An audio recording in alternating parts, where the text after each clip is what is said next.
Non filers पर नई पाबंदियां लगाने की तैयारी।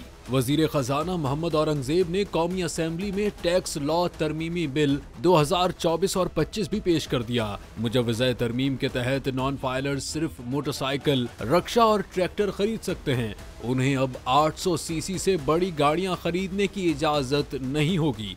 ना ही नॉन फाइलर्स मखसूस हद से ज्यादा जायदाद खरीद सकेंगे। इसके अलावा बैंक अकाउंट वाले नॉन फाइलर्स एक हद से ज्यादा बैंकिंग लेन देन नहीं कर सकेंगे। गैर रजिस्टर्ड कारोबारी अफराद के बैंक अकाउंट मुंजमद किए जाएंगे और गैर रजिस्टर्ड कारोबारी अफराद अपनी जायदाद ट्रांसफर भी नहीं कर सकेंगे। यही नहीं, हुकूमत गैर रजिस्टर्ड अफराद की जायदाद और कारोबार बेच डालने की मिजाज भी होगी।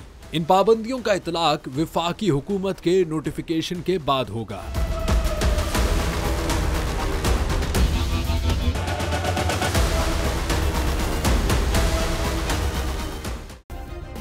सब्सक्राइब करें और बेल दबाएं ताकि कोई खबर रह न जाए।